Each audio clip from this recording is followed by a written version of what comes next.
Se a gente vai para os outros médicos, a gente já vai tendo preconceito. Se a gente vai para a população geral, a gente tem muito preconceito. Eu falo se a pessoa engorda certo ou engorda errado. Tratando errado os pacientes. Eu tava tratando o sintoma. Para cada 1 quilo perdido, olha que ingrato. Nosso metabolismo cai 30 quilocalorias. E como tu diz, vem desde a infância, né?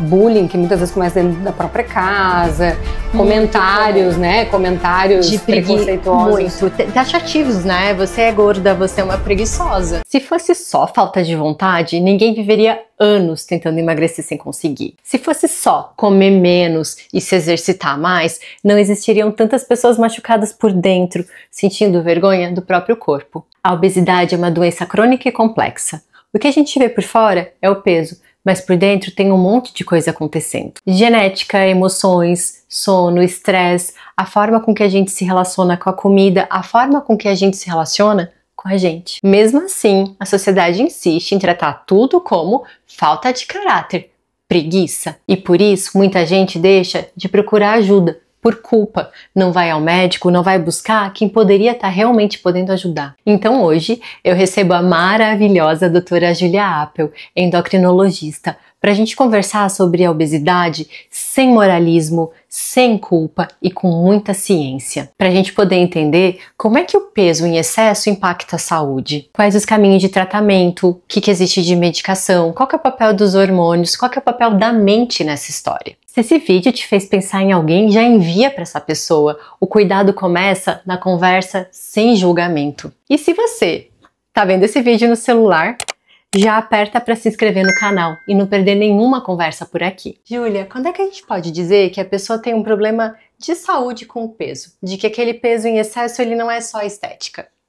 Eu acho bem relevante, Lígia, a gente entender que ainda se utiliza algumas métricas bem palpáveis, como o próprio IMC, embora a gente saiba que ele não é perfeito, ele ainda é uma métrica utilizada mundialmente, né? Então a gente ainda usa, é um cálculo que é o peso pela altura dividido pela altura novamente, né? Então, se esse valor dá acima de 30, por definição, o indivíduo tem obesidade, tá? O que tem se valorizado mais hoje, o real impacto na saúde, eu falo é se a pessoa engorda certo ou engorda errado. Sabe o que é isso? É assim, ó, quando a gente fica num período de superávit calórico, que a gente está comendo mais energia do que o corpo precisa, a gente vai estocar. E aí eu falo que o jeito certo de engordar é engordar no subcutâneo, que é a gordurinha que a gente tem entre a pele e o músculo. Com um latezinho, uma pochetezinha. Engordar inteira. Engordar, assim, bem aquela gordurinha que tá entre a pelezinha e o músculo. Se for encorpar... Isso. Sabe assim, que tu ganha volume meio que por inteiro? Esse, teoricamente, é o jeito mais certo de armazenar energia. É o jeito que tem menos problema para a saúde de ganhar peso. Isso. E o jeito mais errado, que em partes é determinado geneticamente, homens em geral têm essa predisposição maior, mulheres no pós-menopausa, né? Que é engordar pouco no subcutâneo, então a gente vê aquela pessoa às vezes que mantém a perninha fina, o braço mais fino, e engorda nas vísceras, que é a tal da gordura visceral. É a gordura interna, é um fígado engordurado, é um pâncreas engordurado. Então por isso que tem um pouco essa crítica do IMC. Porque ele não vai diferenciar, não diferencia. Então às vezes vai ter atleta que vai ter índice de massa corporal de obeso, e vai ter a falsa magra ou falso magro, que vai ser esse magrelinho barrigudinho, né? Que vai ter essa gordura interna. E aí peso pela altura tá ok. Que passa uma falsa sensação de que eu estou ótima, né?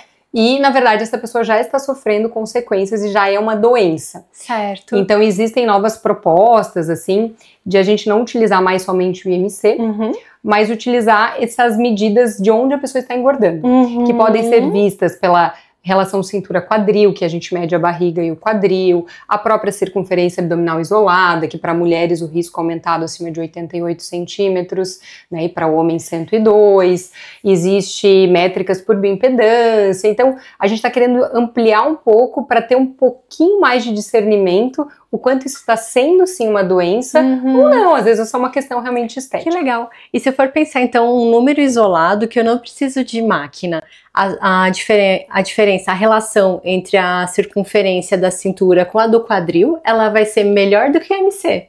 Sim. Para pensar na saúde. Sim, totalmente. Que daí não precisa da máquina, da bioimpedância, né? Só da fita métrica e fazer a relação. Isso mesmo. Hoje em dia a gente tem uma relação, se a gente pegar a nossa circunferência abdominal medida por fita, e dividir pelo quadril, o ideal é que as mulheres estejam abaixo de 0,85 Tá. e os homens 0,90. Legal. Né? Claro que, de novo, tem questões genéticas, pessoas mais altas, mais baixas, mas eu acho que são, assim, triagens, para a pessoa acender a luzinha, assim, acho que eu devo estar precisando de buscar alguma orientação, alguma ajuda. Porque né? tem isso, né? Eu treino há muito tempo, eu tenho muito músculo, tem gente que fala que tem o osso muito pesado. Isso.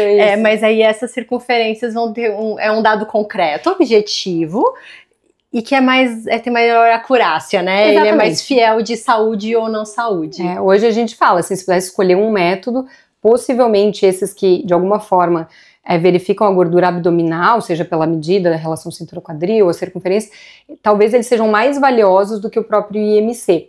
Só que mundialmente se utiliza o IMC, até porque em estudos tem que ter categorias, padronizar, né? Padronizar na medida ainda tem, às vezes, algumas falhas de aferição, né? Mas eu acho que essas dicas podem ajudar a determinar a saúde e doença. Muito legal. E quando a gente pensa em obesidade e doença, a medicina já entende bem o que acontece, o que leva à obesidade? Eu acho que a gente avançou muito nos últimos 10 anos, em especial. Bem recente. Né, para a medicina. Eu acho que, pelo menos na endocrinologia, a gente já virou a página do falta de disciplina, falta de amor próprio, falta de força de vontade. A gente já entende que é uma doença biológica. Tal qual diabetes, hipertensão, né? Então, já tem mapeados mais de 200 genes relacionados ao ganho de peso. Caramba. E a maioria estão no hipotálamo. A gente sabe que é uma doença central, a obesidade, né? Sabe que eu tava pensando na capa do vídeo. E daí eu pensei primeiro assim, eu seguro um cérebro, a Júlia segura o estômago. Depois pensei, não, porque a Júlia não é do estômago. Isso. A Júlia, ela é do cérebro também. Isso. Obesidade hoje a gente já fala que é uma doença mais de sistema nervoso central. A doença começa muito no hipotálamo, que é uma região do cérebro, que eu brinco que ele é o nosso computador de bordo. Então, assim como ele regula, às vezes, temperatura, frequência cardíaca, ele regula nosso peso corporal. Que ele, teoricamente, como animais, a gente devia estar em equilíbrio energético, mais ou menos comer o que gasta, e isso está bem acoplado, né? Mas a gente sabe que isso foi se perdendo por N mecanismos, e hoje a obesidade já está mapeada, alterações a níveis de fome, saciedade, a nível já não tanto hipotálamo, mas sistema mesolímbico, impulsividade, busca ali, por tronco cerebral aqui indo para o cérebro. Prazer e recompensa, já alterações em microbiota intestinal, né? Então a gente sabe que existem parafusos, eu digo, né? Que eles estão desajustados. E aí junta esse cenário mais biológico com o mundo atual. E aí que eclode a obesidade. Então, assim, é claro que só ter uma genética ruim ou esses mecanismos alterados não vai fazer com que todas as pessoas desenvolvam o ganho de peso. A gente tem os genes, né? Mas aí o meio vai ativar ou não. O gene pode ficar ali dormindo. Isso mesmo. Então, o que mudou muito, especialmente nos últimos 50 anos, né? Eu acho que a gente nunca teve tão sedentário, até pela modernidade, o conforto. Então, carro, elevador, escada rolante, serviços domésticos, né? Feito por máquinas. Entrega de comida. Então a gente se move cada vez menos e existe uma estimativa que o consumo calórico, em média, aumentou de 400 a 500 calorias nos últimos 30, 50 anos. Nossa. Em grande parte pelos ultraprocessados, né? E pelo tamanho das porções.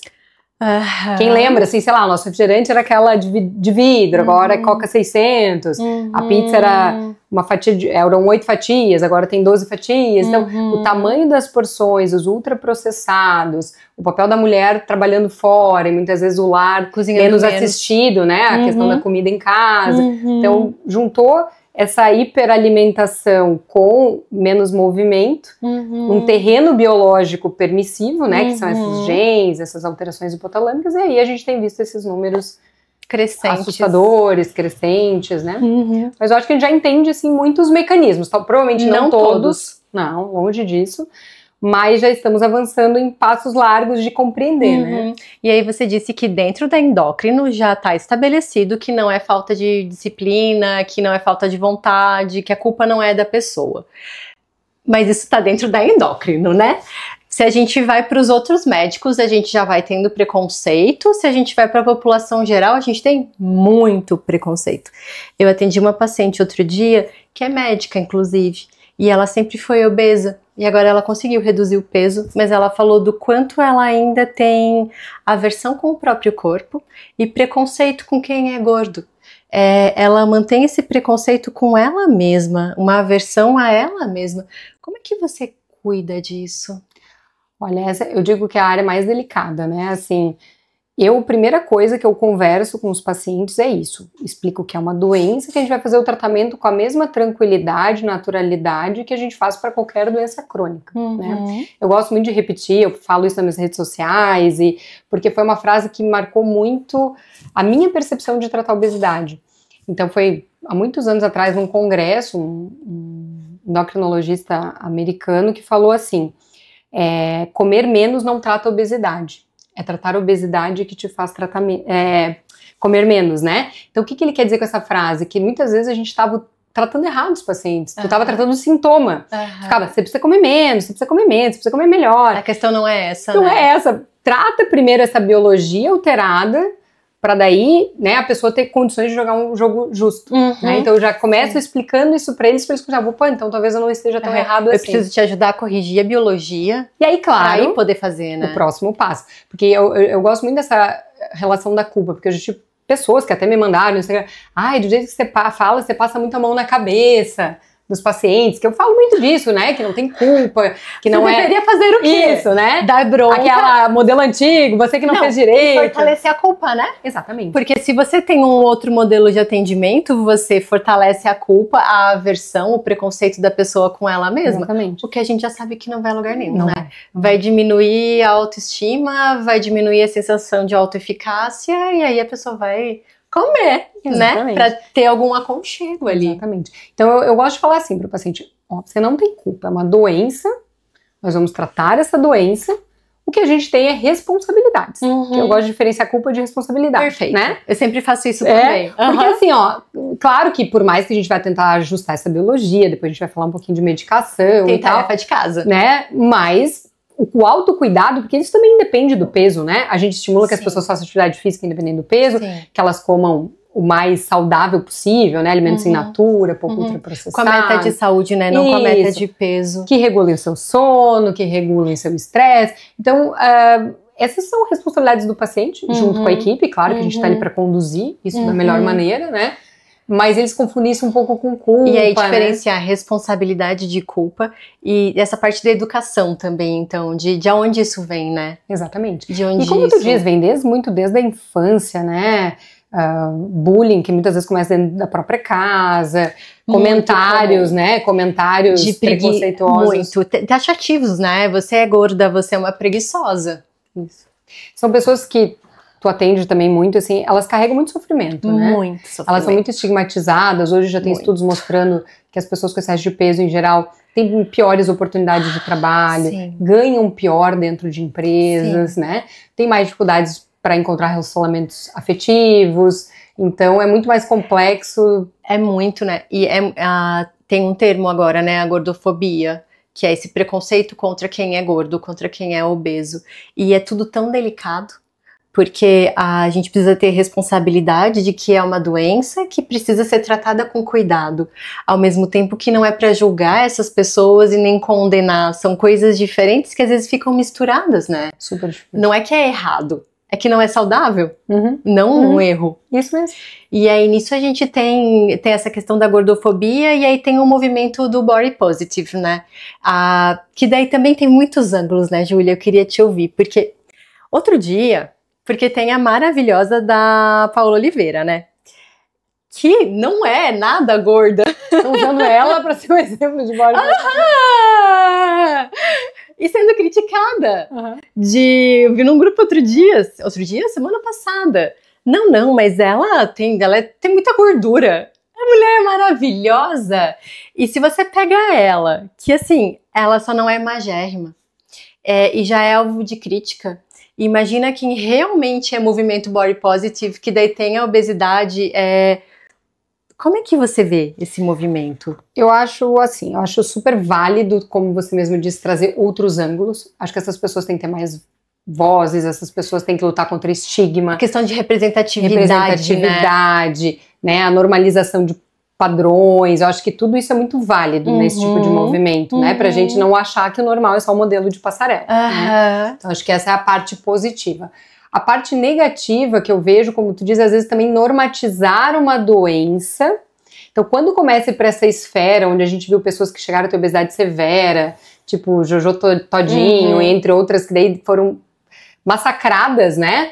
E são pessoas que, pô, você não sabe, às vezes estão diabéticas, com esteatose hepática, com você não sabe o sofrimento, né? Não é porque a pessoa tá ali com uma imagem positiva, não é porque ela tá ali mostrando que existe beleza também num corpo que é maior, que um corpo que é gordo, não significa que não tem sofrimento, né? Que elas não foram julgadas na infância, que elas não sofrem preconceito na rua, não significa nada disso. Isso. Então, daí quando essas pessoas procuram um tratamento, parece que elas são uma farsa, ou que estão traindo o movimento, né? Sim, isso acontece muito. E então, assim, eu acho que se a partir do momento que a gente também foi super criticada na época, né? Então, eu acho que a gente tem que tentar diferenciar, aproveitar o que tem de positivo nesse tipo de movimento, que é dar, né, esse novo olhar. Mas também a gente não pode estimular que as pessoas aceitem essa parte a partir do momento que é uma doença. A gente começa a entender a obesidade como essa doença quando ela começa a trazer prejuízos, a gente chama lesão de órgão-alvo. Os órgãos começam a ficar sobrecarregados pelo excesso de peso. Isso muitas vezes se manifesta com diabetes, uma pressão alta, uma artrose de joelhos, né? A gente divide em 3 grandes categorias, pelo qual a obesidade pode levar a adoecimento, né? Uma são as categorias metabólicas, que é esse grupo da gordura visceral, levando ao diabetes, gordura no fígado, pressão alta. O outro grande grupo são os sofrimentos mecânicos, que são as sobrecargas articulares, né? Às vezes até a própria apneia do sono é uma sobrecarga mecânica para o sistema ventilatório, né? E depois o terceiro grande grupo, o sofrimento das doenças mentais, né? A gente sabe que existe, pode até falar melhor que eu, o binômio depressão com obesidade, um retroalimenta o outro. A gente tem um monte de paciente em comum, né, Júlia? Muitas pacientes.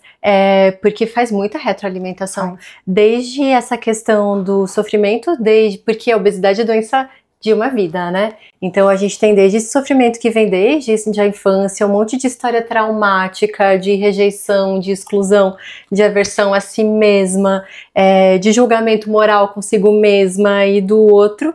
E obesidade é doença inflamatória, né?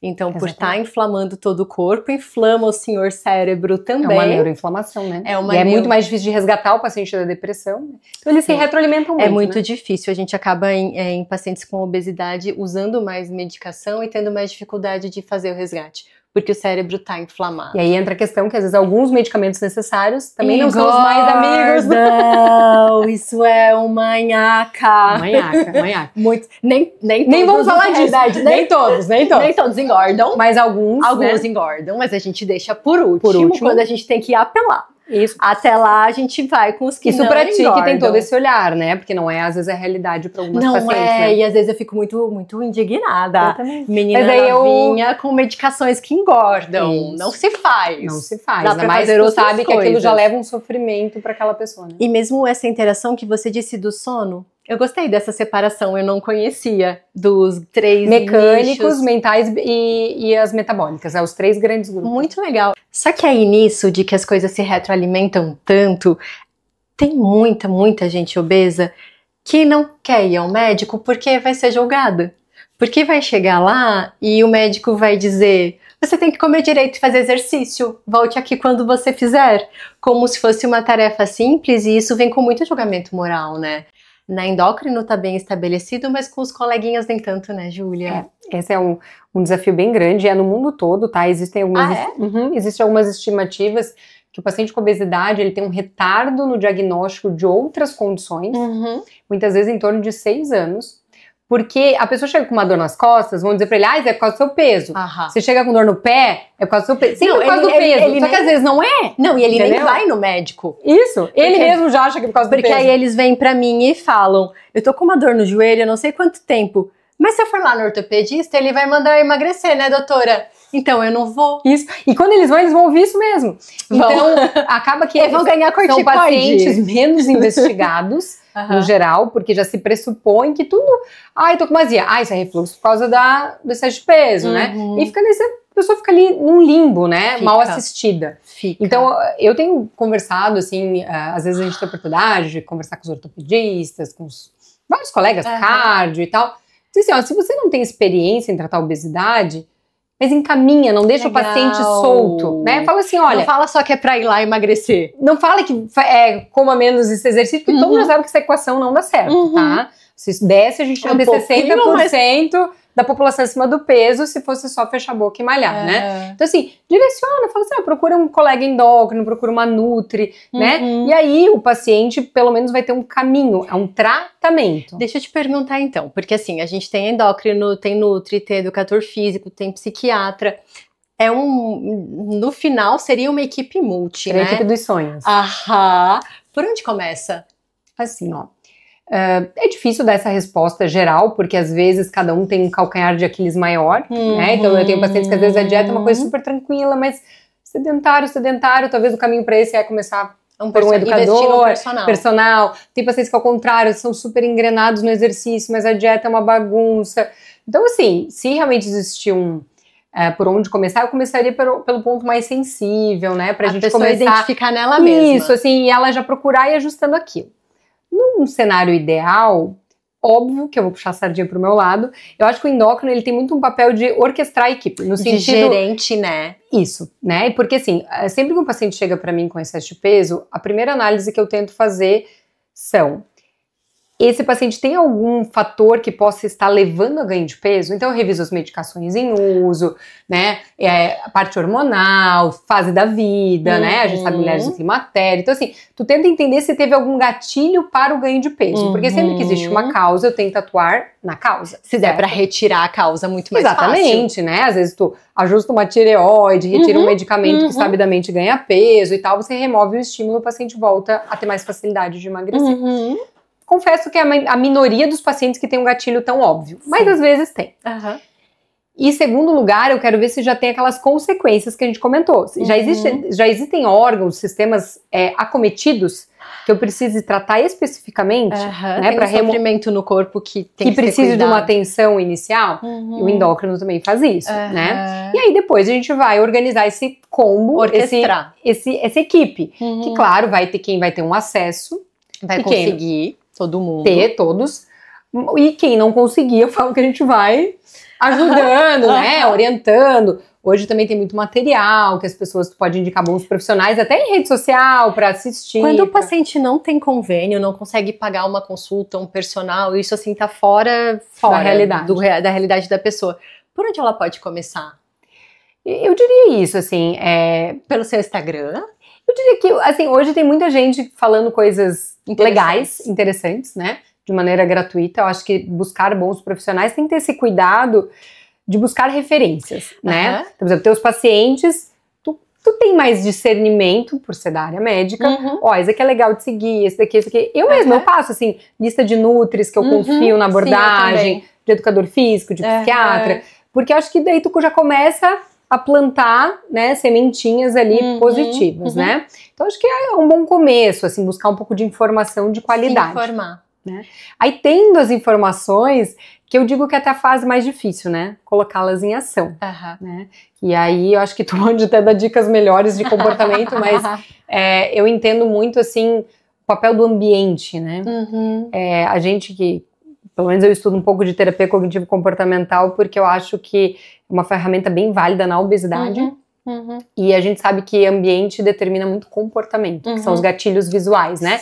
Eu tô chegando em casa, por exemplo, aconteceu essa semana, o meu marido tinha ganho uma cesta ali cheia de coisas gostosas, chocolates, bolachinhas recheadas e tal. E eu sempre tenho o hábito de chegar às 5 e pouco e comer uma fruta, que é o horário que eu como uma fruta pra aguardar pra organizar o jantar. Eu tava indo com a mão na pera, assim, você viu os biscoitinhos achocolatados e tal.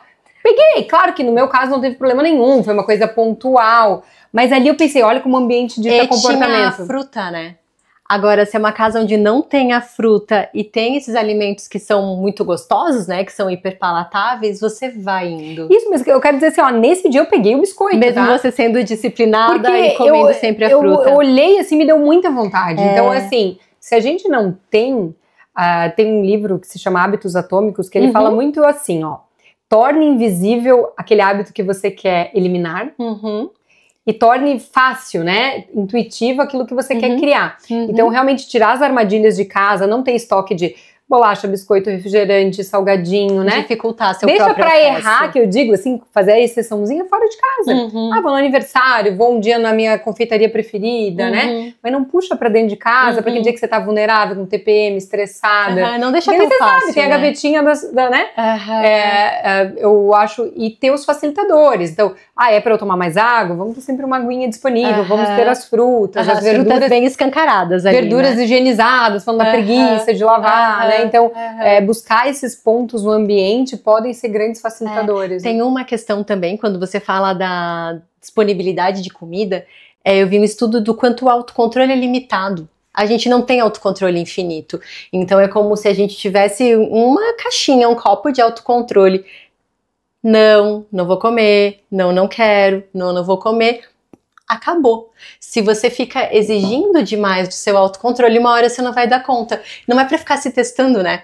Eu tenho essa conversa muito com paciente dependente de álcool. Não é pra ir no bar, não é pra ver se dá conta, não é pra estar com Ninguém todo tá fazendo mundo bebendo, teste. não é pra ficar testando, não é pra ver se você consegue, porque não é pra ter julgamento moral. Senão você cai nisso, já eu não consegui. Não, você não tem autocontrole infinito, chega uma hora que não dá mais conta, seu cérebro não dá conta. Por isso, inclusive, que eu acho associado a outras questões, mas é uma das questões do porquê a gente vê muito abuso noturno. Acho que durante o dia tu exercitou tanto... O não? Não vou pegar. Não vou... É verdade. Aí chega uma hora, realmente esgota, né? Ainda mais junta com essa hora do relaxamento. E aí é onde as pessoas costumam ter os maiores baixar abusos. Baixar a guarda, né? E deixar ser. Se tem em casa, né? Tem casa, e aí a questão de se proteger um pouquinho. Se proteger o ambiente é bem importante como um ponto de começo, assim, acho que a gente já elimina uma grande parte dos erros, né, alimentares. Assim. Se a gente for elencar as ferramentas de tratamento para a obesidade, então a gente tem essa questão comportamental, tem atividade física, a parte alimentar com a Nutri, e tem as partes que são do tratamento medicamentoso mesmo da endócrino. O que existe de ferramenta? Como é que, de forma bem ampla, assim, como é que é feita a escolha? Tá, então hoje a gente tem alguns fármacos aprovados. Então, para quem está em casa e assistindo, isso não vem do além, né? Isso vem de estudos muito sérios, né? Que eles comparam, basicamente ele tem que provar eficácia e segurança. Ou seja, quem usou perdeu mais peso do que quem usou uma cápsula ou um líquido placebo. Mas todo mundo fez dieta e exercício, porque às vezes as pessoas falam assim, mas emagreceu que também fez dieta e exercício. Não, mas no grupo placebo também foi feito dieta e exercício, né? Então a gente tem uma estimativa diferente do medicamento, que nos grupos placebos a gente vê uma perda de peso média nos estudos variando ali de 2 a 3% do peso, mostrando que dieta e exercício são fundamentais, mas eles não são potentes. É muito pouquinho, justamente porque a pessoa quer, mas ela sente fome, sente impulsividade, tem o dia lá, rotina pesada, então... E aí não ativa a autoeficácia, né? Exatamente. Eu falo que a motivação vem muito do resultado também. Sim, de ver que você tá conseguindo. E aí te fortalece do potinho do autocontrole enche, né? Isso, tu tem uma moeda de troca, né? Então, eu acho que não é assim, tem que surgir uma motivação e geração. Eu acho que às vezes a perda de peso, ela retroalimenta a motivação, né? Então, o medicamento, então, dentre esses disponíveis, tá? Que eu não vou entrar no detalhe, porque não é para ser uma aula técnica, né? Mas tu me pergunta assim, qual que é o critério de escolha? Antigamente, não existia um posicionamento muito claro enquanto a isso. Era uma decisão médico-paciente. A gente abria o que existia, via mais ou menos o perfil alimentar, né? Hoje, as últimas diretrizes que guiam a área de tratamento da obesidade já se posicionam com os medicamentos de escolha. Isso tem um porquê. Então, tá lá escrito, dentro do possível, as drogas de escolha são os análogos de GLP-1. Eles estão como primeira linha? Primeira linha. GLP-1 ou GLP-1-GIP, que é o Mounjaro, né? Os análogos de GLP-1 são as canetas. Então, o Wegovy, o Ozempic, Saxenda e o Mounjaro agora. Isso. Que não é um análogo de GLP-1 simples, né? Ele é mais complexo. Ele é um análogo duplo, GLP-1 e GIP, tá? Mais o Ribelsus, que é o comprimido. Isso. Então, por que eles foram, pela primeira vez, posicionados como primeira escolha? Porque pela primeira vez na história da obesidade, a gente está apertando o parafuso certo. Então, antes se tratava muito a obesidade via neurotransmissores, tentava aumentar lá noradrenalina, para ver se aumentava um pouquinho o metabolismo, um pouquinho dopamina, para ver se diminuía, né, a busca por alimentos palatáveis, mas a gente sabia que isso tinha um pouco mais de colaterais. Muito efeito colateral. Né? Então tinha desde dependência química, insônia, irritabilidade, taquicardia, né? Porque tu estimula... Ou lentificação cognitiva... Libido, então tipo, tinha muitos colaterais. E a gente, né, acabava não tendo muita segurança para uso prolongado desses tipos de medicação, como eram as anfetaminas, né? E aí agora a gente entendeu que esse tal GLP-1, ele é uma substância já produzida naturalmente por nós, lá no nosso intestino, quando a gente come. E descobriu que ele é eu brinco que ele é o hormônio do tanque cheio. Ele avisa o cérebro que o tanque tá cheio, né? Mesmo sem estar. E com isso diminui muito, né? A gente chama, ele aumenta o que a gente chama de saciação, que é a quantidade de comida por refeição. Então você diminui a quantidade em 40%, mais ou menos. Tá? Ele aumenta o tempo de saciedade, que é o tempo livre de fome. Então eu me alimento ali meio-dia, quando eu vejo que tá na hora da janta, eu não parei para beliscar, porque eu não senti fome. E diminui o tal do food noising, que é o ruído alimentar, o pensamento em comida. Ai, hoje eu quero pedir uma pizza, ai, vontade de fazer aquele bolo. Aí eu já vou abrir um vinho. Então a pessoa já tá o dia ali, né? E ocupa um lugar, de toque. Fica ali obsessivamente pensando em comida, né? Do tempo que acorda e dormir. O que eu vou almoçar, mas o que eu vou lanchar, mas o que eu vou fazer, mas como... Comida, comida, comida. As pacientes falam de um alívio, Júlia, quando isso melhora. Elas chegam contando, ai, liberou espaço para pensar em outras coisas, outros projetos, né? E a comida deixa de ter aquele papel tão importante. Tem uma coisa bem interessante no que você disse, que fome é diferente de saciedade, né? É meio óbvio quando a gente fala, mas às vezes no dia a dia fica meio... Como se fosse a mesma. E não é, né? Uma coisa é o estímulo da fome, a sensação de fome. Outra coisa é conseguir estar saciado depois que começa a comer. Pra gente, né, que tem a parte hormonal, são coisas bem diferentes, né? Os hormônios que estimulam fome são diferentes dos que estimulam a saciedade, né? E esses termos, saciação, é a quantidade de comida por refeição, e a saciedade é o tempo livre de fome. São coisas diferentes que a gente tenta na história entender os perfis. Aonde que tá o problema com o paciente? Isso, porque assim, existe o paciente que a gente chama mais hiperfágico. Hiperfágico, eu brinco que é o prato de pedreiro, é aquele que pode comer 3 vezes ao dia, mas é o que gosta de pratão, volumão, repete. Tem paciente que fala, doutora, mas eu preciso me sentir cheio. Isso, esse a gente chama de hiperfágico. Existe o beliscador que não, ele come uma quantidade normal, mas ele a cada 2, 3 horas ele tá indo buscar alimento, né?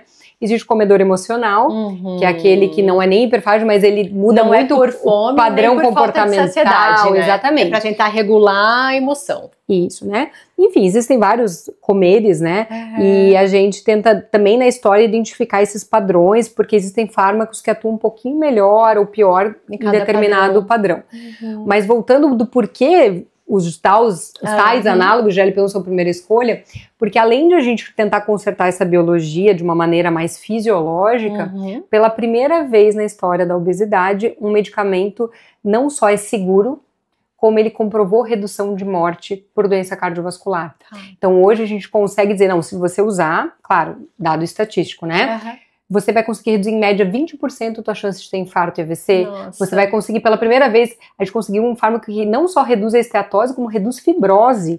O fígado que já tá quase pré-cirrótico. Desculpa, gente. Eu não vou falar. Gordura no fígado. Então, o fígado muito engordurado, ele regride isso.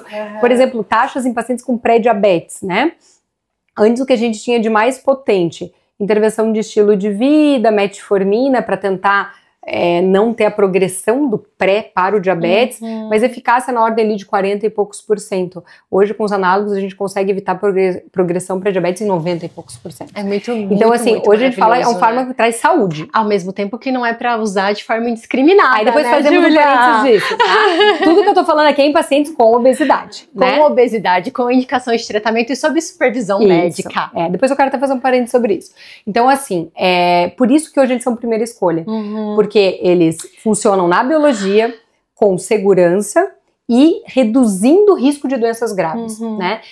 Hoje só não é uma primeira escolha, basicamente em 2 cenários. Preço, que é muito caro. Né? Aí que a gente parte para as outras opções, né? E o segundo, alguns pacientes questão de tolerabilidade. Tem um grupo de indivíduos que tem uma adaptação difícil. Muita náusea, né? Muita náusea, vômito, alteração de padrão intestinal. Claro que a gente tem milhares de estratégias, escalonamento lento de dose, alternância entre os próprios análogos, não é porque você teve com muito com um que você necessariamente vai ter com os outros. Então não é que usou uma vez não deu certo que eles estão enterrados, tá? A gente vai testando estratégias para tentar adaptar. Eles são diferentes entre eles. Semana passada, tava eu aí na vida, escutando as pessoas, né? E escutei, nossa, ela tá linda, tá magra, magra de monjauro, seca de monjauro, coisa mais maravilhosa. Voltou uma glamorização da magreza excessiva que há muito tempo eu não via. Acho que existia na época de faculdade, que tem já uns 20 anos, que se usava sibutramina, fepramona, e naquela época tinha uma glamorização da magreza, da ser seca, né? E tinha passado. E agora com o monjauro eu voltei a ver essa hipervalorização de estar seca, seca de monjauro. Como se fosse um valor, né? É isso, assim, é quase um pertencimento, né? Virou assim até um status. Um item de luxo, um status. Assim, ó, a gente tem uma pena na endocrinologia que às vezes esses desvios aconteçam, porque isso também afasta. Eu brinco que hoje tem mais gente que não deveria estar usando, e quem deveria estar usando, ou por falta de acesso, ou até pelo preconceito, né? Eu tenho que dar um jeito nisso sozinha. Acaba aumentando o preconceito. Isso, porque daí às vezes ele tá nas mãos das pessoas erradas.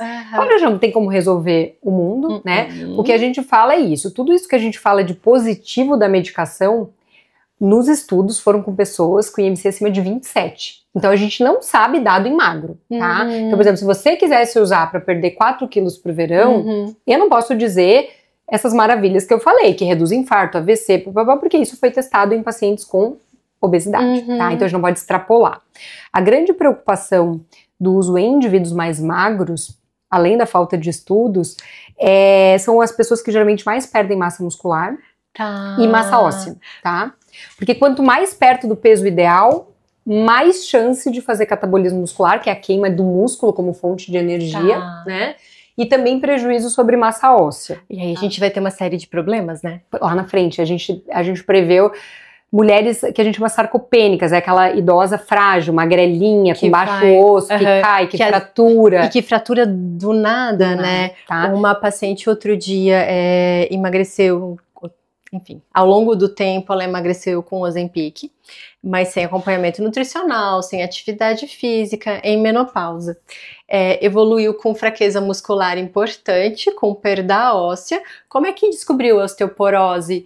Porque fez uma fratura espontânea de vértebra. Então foi levantar a máquina de lavar em casa, só levantar o pezinho da máquina para ajeitar, esmigalhou um pedaço de uma vértebra. Tem a ver com esse uso, né? Esse uso da medicação sem um acompanhamento para não perder massa magra e massa óssea.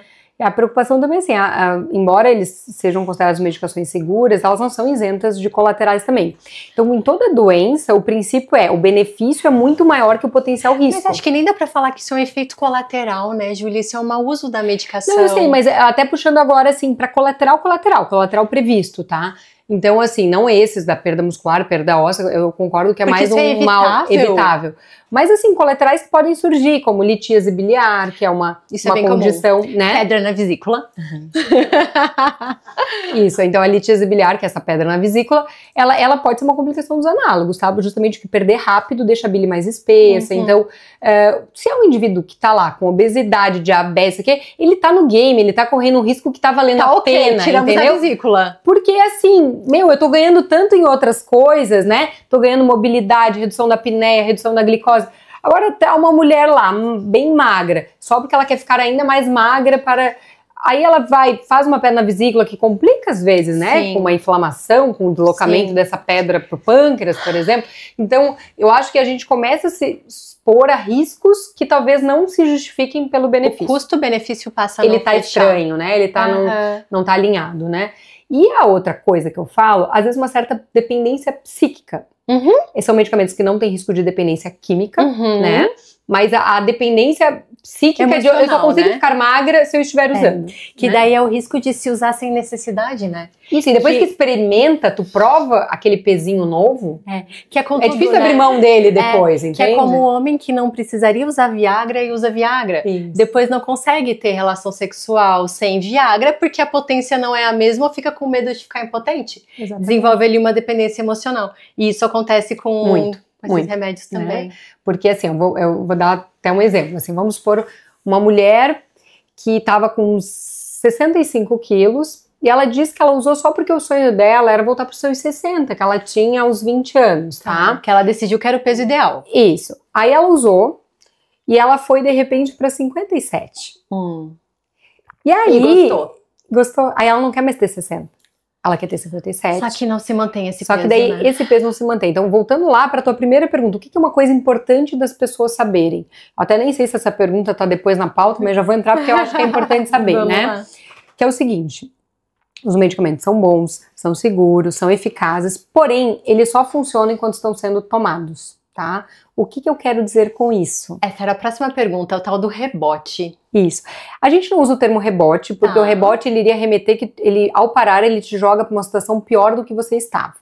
Por exemplo, existem remédios para pressão alta, para hipertensão, que podem fazer rebote. Então, um paciente, vamos supor, ele estava com 15/10 de pressão, ele começa, puxa para 12/8 e ele para, não só volta para 15/10, como vai para 18 por... Os remédios para insônia. O paciente está com o sono alterado, que seria resolvível, mas coloca um Zolpidem na história. Quando ele tira o Zolpidem, rebote. Tá muito pior do que antes. Então isso seria rebote. Esses remédios não fazem. Perfeito. Tá? Zolpidem faz rebote, não usem. Isso. Aproveitando. Isso. Já entramos nessa parte. Mas enfim, esses medicamentos então não tem muito esse risco de elite.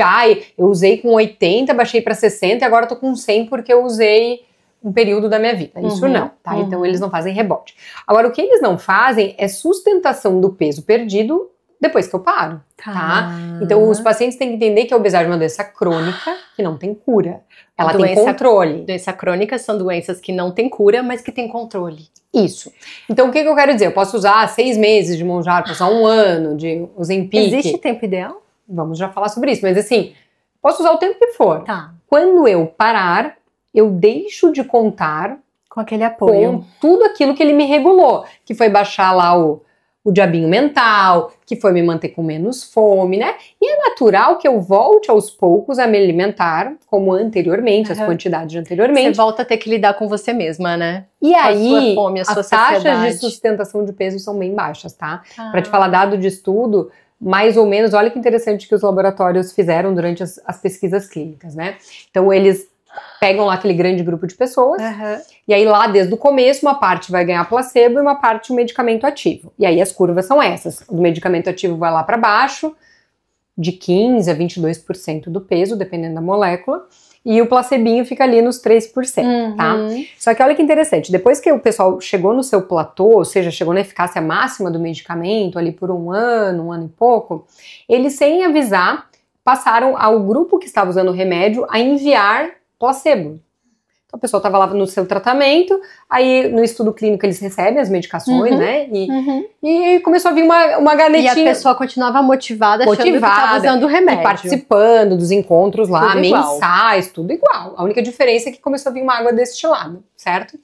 E aí esses pacientes que começaram a ganhar placebo entraram em rota de reganho de peso, tá? Então hoje a gente tem, dependendo, né, ali do estudo, tá, mas a gente estima em torno de 80% de recuperação. Total ou parcial, não quer dizer também que recupere tudo, tá? Porque às vezes a pessoa aproveitou essa ponte para fazer modificações de hábitos de vida, de estilo de vida. Então às vezes a pessoa fala, perdeu 15 quilos com medicamento, parou o medicamento, recuperou 8, e ainda ficou lá com 7 negativo, né? Então, quando a gente fala 80% de recuperação, não quer dizer que vai ser uma recuperação total, mas entre parcial e total, em torno de 80%. E isso acontece com bariátrica também, né? Também, tá? Também tem reganho. Também tem reganho. Então, assim, respondendo a tua pergunta, Júlia, por quanto tempo utilizar, né? Eu te diria que a grande maioria dos pacientes com obesidade é uso contínuo. Tá? Não quer dizer que é o mesmo remédio a vida toda, a mesma dose, mas né? o tratamento Mas assim, um tratamento farmacológico é possível que seja contínuo. À medida que vai surgindo coisas melhores, ou por questões de custo, às vezes a gente flexibiliza para baixo, que eu digo, procura um fármaco de menor custo, para uso prolongado, enfim. Mas algum tipo de tratamento farmacológico, a maioria poderia utilizar continuamente. O jogo não tá ganho depois que a pessoa alcança o peso ideal. Não. Mas vai ter algumas situações em que a gente consegue fazer, eu digo, as 3 modalidades. Então, tem a modalidade do uso contínuo pro resto da vida. Existe a modalidade que a gente fala, alguns pacientes vão precisar de tratamentos intermitentes ao longo da vida. Ele tá passando por um cenário X, teve um ganho de peso, a gente resgata, ele passa uma fase super bem sem medicação, aí daqui a pouco acontece alguma outra coisa, ele reganha, a gente retrata, né? Antes mesmo de recuperar tudo, né? A gente vai acompanhando a rota de reganho de peso e às vezes intervém novamente. Vai dançando conforme a música. Isso. E tem um grupo que eu falo que é a minoria, que é o tratamento único da vida. Quem que às vezes eu vejo uma oportunidade de tratamento único da vida, tá? Já tive pacientes, por exemplo, que tiveram um bebê, aí ganharam na sua gestação mulheres de peso normal, mas que daí ganharam o bebê, daí a gente sabe que o puerpério é aquela loucura, muda padrão alimentar, sono, a né? gente se desorganiza. Se deixa menos como prioridade, enfim, Sim. E aí a mulher às vezes ganhou 15 quilos na gestação, perdeu um tanto, mas ainda ficou lá com uns 8 acima do seu peso basal. E aí essas pacientes às vezes a gente consegue um tratamento único na vida, né? Eu tenho algumas que a gente ajudou a voltar para o seu peso base, e aí a criança já um pouquinho maior, ela voltou a ter uma rotina mais organizada e nunca mais precisou usar. Mas é que volta para aquela situação que você disse de ter um fator identificável, né? Isso. Existiu ali o puerpério, existiu essa bagunça que é o puerpério e ali a mulher se desorganizou e ganhou peso. Esses cenários que eu vejo... Porque as crianças crescem. Outro que já aconteceu com algumas pacientes foi isso. Hoje eu tive paciente assim, que uma fase da vida precisou usar alguma medicação. Já tive paciente com medicação reumatológica que precisou tratar e teve um gatilho para ganho de peso. Aí a condição reumática melhorou e a gente pôde tirar o remédio do excesso de peso. Questões psiquiátricas, né? Sim. Pacientes que às vezes estão ali numa bipolaridade muito descontrolada, que precisou usar muita medicação, e aí teve um boom de ganho de peso, ela começou a melhorar da parte psiquiátrica, o psiquiatra foi tirando medicação, eu fui tirando junto e tão bem. Sucesso. Né? Então, assim, normalmente quando esses casos muito pontuais que tu enxerga o começo do ganho de peso, muitas pessoas na pandemia, né, aquela desordem da pandemia, aí tu trata, tira e a pessoa tá bem. Mas mesmo esses que estão bem, que eu tô falando único uso da vida, eu ainda não tenho certeza se vai ser único, porque a gente não sabe segue daqui acompanhando. pra frente, né? Pode ser que lá no climatério passe por uma nova dificuldade, pode ser pacientes às vezes, sempre que tem uma mudança de rotina, eu vejo muito, né? Separação, luto, mudança de emprego, mudança de cidade, esses cenários que conturbam um pouco a rotina, geralmente fica ligado que ali o peso pode instabilizar junto. Né? E aí a questão da consciência, né? Tanto de quais são as causas, quanto foi um elemento específico que levou ao ganho de peso, ou no dia a dia isso que me protege, aquilo ali me atrapalha. Porque quando a gente fala em doença crônica, vem um peso que é meio triste, né? De, meu, sério? Então pro resto da vida eu vou ter que cuidar disso? Ou por quanto tempo eu vou ter que gastar tanto dinheiro nesse remédio que me ajuda? Só que o único jeito é ter consciência, né, Júlia? Se a gente não entende os mecanismos da doença, a gente não cuida. A gente tem várias analogias, né? Eles chamam, tem a teoria do elástico, que quando eu puxo, eu vou ter que ter a força para segurar a tração. Eu gosto mais até da analogia da escada rolante ao contrário, né? Super. Você tá sempre andando ao contrário, então não tem parar. Tem momentos que tu acelera, tem momentos que tu só anda para não descer. Agora, se tu parar totalmente, tu vai ser arrastado, tá? Então, para vocês terem uma ideia, eu gosto de falar isso para meus pacientes, assim, que existe uma questão biológica. As pessoas acham que é só comportamental. É porque eu fiquei mais matona, é porque eu fiquei mais flexível, é porque eu desmotivei, né? E não. Existe um cenário biológico que chama termogênese adaptativa. Então, o que é isso? O corpo nosso, né, do ser humano, ele foi muito mais projetado, ele viveu muito mais tempo em escassez de alimento ao longo desses milhares de anos, certo? Então, nossos hormônios, enzimas, eles estão muito mais bem adaptados para guardar energia do que para deixar rolar solto, né? Então, sempre que o indivíduo emagrece, ainda que voluntariamente para o bem dele, o hipotálamo ainda detecta isso como uma agressão, tá faltando alimento no planeta. E ele fica alarmado, ele fica em modo alerta. E o que o hipotálamo em alerta, depois de ter perdido um peso, faz? Ele começa a aumentar a liberação do hormônio da fome para fazer você buscar mais energia, tá? Então a gente tem uma estimativa que para cada 1 quilo perdido, a nossa fome aumenta em 100 quilocalorias. Então, uma pessoa que perde 5 quilos, que nem é tanto, ela vai querer comer 500 calorias a mais todos os dias. Que é um bocado de caloria. Tá? Então, sem perceber, ela está indo buscar mais alimento. Então, o tamanhozinho cresce um pouquinho, uma colherzinha mais de arroz, que é uma fatiazinha de pão a mais, porque é o cérebro fazendo ela ir buscar aquele alimento faltante. E além disso, para cada 1 quilo perdido, olha que ingrato, nosso metabolismo cai 30 quilocalorias. Então é uma dupla penalidade. O corpo joga contra. É uma dupla penalidade. Tua fome aumenta, tu gasta menos, e aí depois dizem que você não teve força de vontade, entendeu? Como é difícil manter o peso, né? Super. Claro que é aí que entra o uso prolongado da medicação, porque ela consegue achatar um pouco essa tentativa de aumento de fome. E se começa a... Porque aí a questão de voltei a ganhar peso, né? Me parece que pelo que você tá falando, o primeiro item é se manter consciente de que qual é seu peso, né? Monitorar peso para perceber que tá começando a recaída. Quando eu volto para os meus pacientes dependentes de álcool, a recaída começa antes deles irem no bar. Começa a pensar. A gente consegue ir vendo pontos que vão levando à recaída. E para a obesidade a gente tem o peso que vai devagarzinho aumentando, né? Isso mesmo.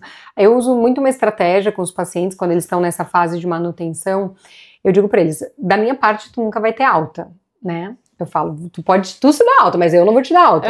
O que eu faço, claro, é isso passando as consultas, né? Quando a pessoa está em fase de manutenção, tem paciente que hoje em dia eu vejo uma vez por ano, né? Mas está lá na lista de preditores de sucesso, de manutenção, a estratégia do peso sentinela. Então, o que é peso sentinela? Vamos usar um exemplo assim, uma mulher foi lá com seus 85 quilos, conseguiu baixar para 69, sei lá, 68, e aí eu falo, agora teu peso sentinela vai ser 70 quilos. Que é um peso de atenção, assim? Então, isso, a gente diz que é o telhadinho. É o peso que tem que tocar 10 alarmes na cabeça. Nessa mulher, o peso ideal foi esse que ela conseguiu, 68. Mas a gente deixa uma margem de 2, 3 quilos, tá? 70, se ela tocar 70, alerta. Isso, né? Porque eu sempre falo, ela não vai pular dos 68 para os 82 da noite para o dia. Não. Ela vai passar de cada casinha. De casinha em casinha. Só que o nosso cérebro, ele é meio ardiloso, ele vai botando para debaixo do tapete, sempre tem uma desculpa. Ah, não, mas é porque eu viajei. Depois... né? Ah, não, mas é porque agora foi Páscoa. Então sempre vai ter um motivo, que é né? essa história da comida também, né? A colherzinha de arroz aumenta, o chocolatinho de 1 vira 2, é devagarzinho. Exatamente. Então a gente põe a estratégia assim, um peso alerta. Tocou ali, toca uma sirenezinha na tua cabeça e para e pensa, por que eu ganhei esses 2 quilinhos? Ah, realmente, teve um motivo. Essa semana não treinei, essa semana tive muito aniversário, beleza, vou tentar pra semana que vem dar uma resgatada, né? Se viu que isso não tá suficiente, ativa a rede de apoio. Pede ajuda. Vai pro teu médico, às vezes eu já liberei a pessoa pra vir 6 meses, mas tu viu que tu cruzou teu paciente nela, antecipa, vem antes, né? Pode ser médico, pode ser a Nutri, pode ser o psicólogo, pode ser quem estiver, mas a gente fala que é a rede mesmo, eu falo que é a vigilância externa, né? Que é a pessoa que tá ali pra te dar esse suporte e buscar ferramentas de não deixar a coisa descontrolar, né? Então ela é super válida, tá? Então a gente tem a história da balança, tem gente que tem um pouquinho de dificuldade com balança, mas pode ser uma roupa que seja um pouquinho mais marcada, pode ser registro fotográfico, mas não fiquem muito soltos, para não, porque como eu falei, a gente vai varrendo para debaixo do tapete, fingindo que não tá vendo, e daqui a pouco é super desmotivador tu recuperar uma grande parte do que você perdeu. Fica cada vez mais difícil. Às vezes vem o fenômeno do jaquê, né? Jaquê foi 3 quilos, aí... Foi um pé na jaca, vai o segundo. Isso mesmo. Então, a detecção precoce de reganho, ela é essencial. E, Júlia, com tudo isso que existe de tratamento hoje em dia, a bariátrica ainda tem seu lugar? Tem, super tem seu lugar.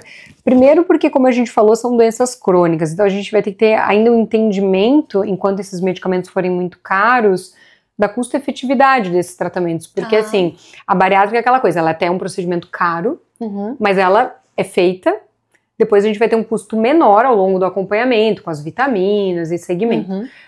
O custo com esses medicamentos, se a gente entender a obesidade nesse contexto que eu falei de uso crônico, às vezes uma pessoa vai começar a usar aos 30 anos e ela vai usar esses medicamentos até os seus 80, 90, não sabemos, né? Então eu quero te dizer que ainda tem a questão da custo-efetividade em tratamentos prolongados, então a bariátrica nisso pode se sair melhor.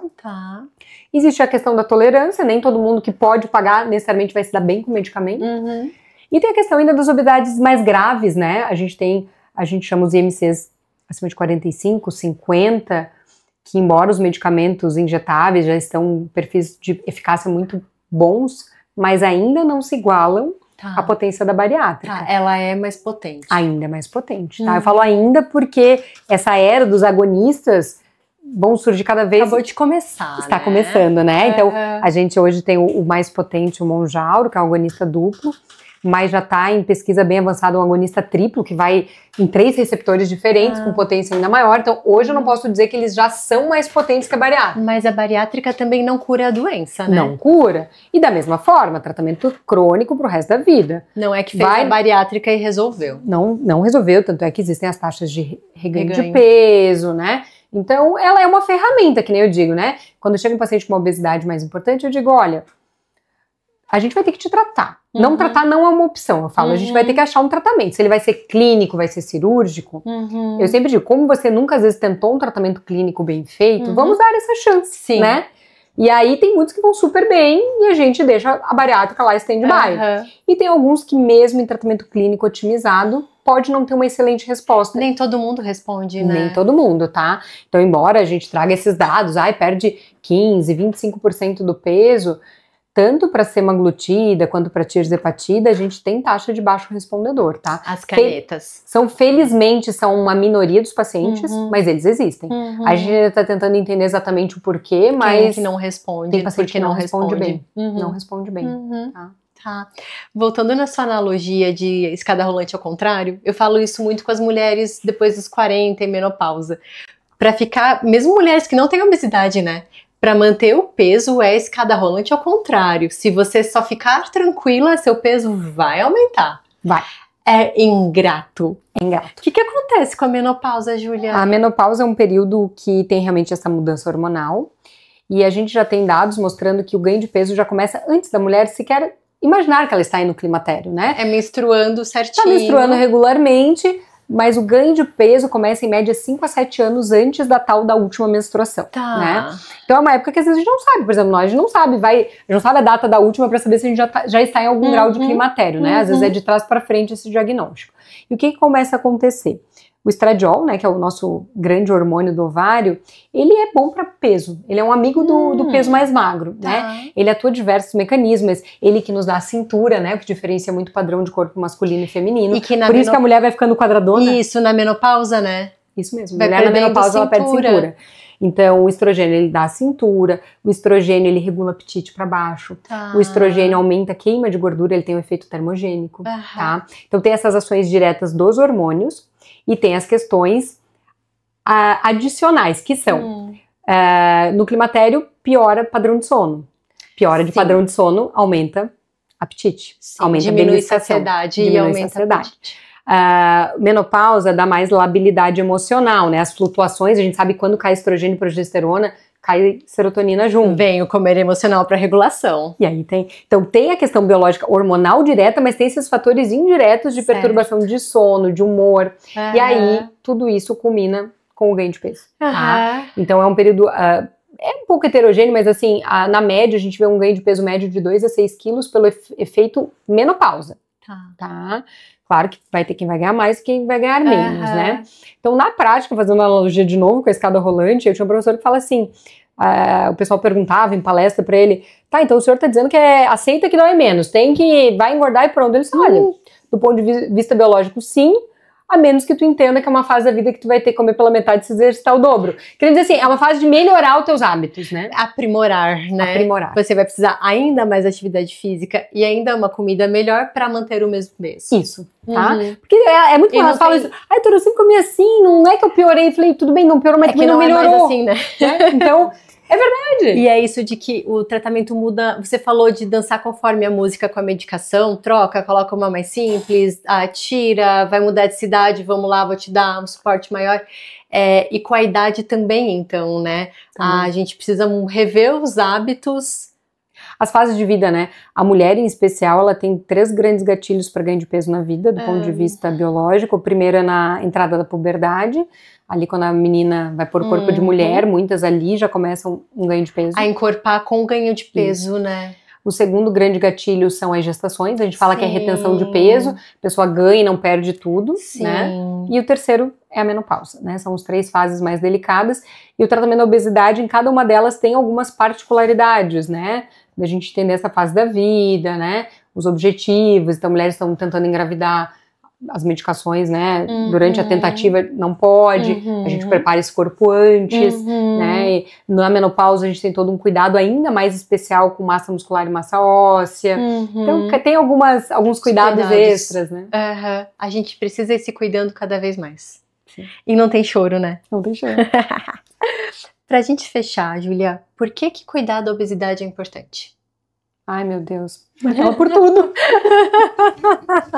Eu acho que, indo até pelo que ela compromete, né? Então, eu até digo assim para os pacientes, né? Qual que é o teu porquê, né? Porque quando a gente tem essa clareza do porquê, e eu não gosto, assim, quando elas respondem só frases muito genéricas e politicamente corretas. Quero viver mais. Viver melhor, envelhecer bem, longevidade. Porque isso é tão pouco palpável, né? Muito... Eu prefiro que diga não, porque eu tô com vergonha de ir na festa de 20 anos de formado, entendeu? Porque é verdade, um porquê que te toca. O porquê é individual. Teve uma paciente que me disse que a questão era, ela queria voltar a cruzar as pernas. Isso. Igual eu tô sentadinha aqui. Gente, ela não conseguia mais cruzar as pernas. Eu já ouvi cada história, assim, que é de chorar, assim, de... A mãe contando que notava que o filho tinha vergonha dela ir nas festinhas. Enfim, né? Coisas entre relacionamento afetivo. Então, eu acho que a primeira coisa não é só pensar no futuro. Eu acho que essas coisas que eu disse de evitar diabetes, infarto, é muito lindo, mas parece muito longe. Não é o que pega a gente agora, né? Não é o que faz... Te agarra no teu porquê, assim, né? Aquela história do quem tem um porquê aguenta o como. Então, tem um porquê muito claro. O que tá te doendo, né? O que te motiva. E aí, a partir disso, entender que como vai melhorar, né? Eu falo, sair um pouco de cima do muro, assim, e botar o corpo para trabalhar a teu favor. Primeiro entender a dor, então. Isso, eu acho que é um bom caminho para começar, porque é muito ruim viver em sofrimento, né? Sim. Físico, psíquico. Então, entender que o tratamento da obesidade ele é importante porque ele traz benefícios pro agora, pro curto prazo, principalmente na esfera melhora de energia, melhora de dores, melhora da autoestima, da ansiedade, muitas vezes da depressão. Então ele já traz essas coisas que são rápidas de perceber e a gente tá barganhando que vai trazer esses benefícios de longo prazo em reduzir taxa de doenças que são invisíveis, né? Invisíveis. A gente precisa do concreto do agora. Isso. De entender qual é a dor. Porque todo mundo fala, ai, obesidade aumenta a demência, obesidade aumenta câncer. Mas, cara, mas eu com 30 anos, eu não tô pensando nisso, entendeu? Eu tô pensando em outras coisas. Então, assim, acho que pensar que, cara, o tratamento vai trazer benefício agora, amanhã, você vai dormir melhor, vai acordar mais disposto, vai melhorar o relacionamento com teus filhos. Isso, porque ele já traz benefícios bem rápido, assim, né? Tem paciente que de um mês pro outro, eu vejo chegando diferente, sabe? Chegando mais feliz, mais arrumado, mais motivado, e isso é legal de vivenciar, assim. Agora eu queria que você deixasse uma mensagem para as mulheres que lutam contra a balança aí uma vida inteira. O que mais importa nessa história toda? Eu acho que o primeiro é não desistir, porque a gente tem dados também que a maioria que vai experimentar um emagrecimento bem sucedido na vida, geralmente tentou de 6 a 8 vezes antes. Então, geralmente não é a primeira, tá? Não é a primeira. Porque tem gente que, né, já começa a ficar meio desenganado, sabe? Nada do que eu faço adianta, eu já tentei de tudo. Normal, vamos lá de novo. Então, a primeira coisa, se isso realmente te incomoda, não desista. Há de existir um caminho, certo? E o segundo realmente é dentro do possível procurar ajuda, né? Porque realmente se for ficar no eu tenho que resolver isso sozinha, isso é culpa minha, é só eu fechar a boca, é só eu me esforçar mais, só vai aumentar a culpa e a frustração e a taxa de sucesso dificilmente grande, né? Como eu falei, eu trouxe já o dado do placebo 3%, um outro dado é para pessoas com IMC acima de 30, 1 em cada 1.200 consegue normalizar seu IMC sem um tratamento mesmo, né? E é justamente esse eu brinco, esse desgramado que consegue é o que vai pros blogs. Vai ferrar a estatística. Se eu perdi, você também consegue. Porque é a galera que faz barulho. eu perdi 40 quilos. Só que é a exceção da exceção. 1 em 1.200. E aí faz os outros não venha encher o saco dos outros. Faz os outros achar que 1.199. Isso, faz eles acharem que eles que são incompetentes. Quando eles são normais. Eles são normais. O anormal é aquele conseguir... ali. Porque a gente não tá falando, de novo, a gente não tá falando de pessoas que estão só se cuidando pra perder 2, 3 quilos. A gente tá falando de uma pessoa que normaliza um IMC sem tratamento por uma equipe Sim. farmacológica. Você está né? falando Então, de doença. De doença. Então, essa é a estatística para pessoas com obesidade e doença, né? Então, é possível, todo mundo conhece alguém que conseguiu, Sim. né? Só que eles são minoria. Sim. Só que eles fazem parecer que é fácil. E dificultam o acesso ao tratamento. Isso, afastam as pessoas do tratamento. Certo. Muito obrigada, Júlia, imagina, por ter foi um vindo. prazer. Foi uma delícia. Eu acho que foi muito esclarecedora a nossa conversa. Gente, eu que agradeço o convite. Você vai ter que voltar. Voltarei, adoro. Obrigada pela oportunidade. A obesidade é uma área que eu gosto muito de falar. Eu quero tentar aliviar um pouquinho esse sofrimento, né? Trazendo mesmo um pouquinho de conhecimento, um pouquinho de empatia, né, que tá faltando. E obrigada por me ouvirem esse tempo todo, né? Foi um prazer enorme estar aqui. Se essa conversa te orientou e te abraçou, compartilha. Vamos juntas espalhar a informação de qualidade.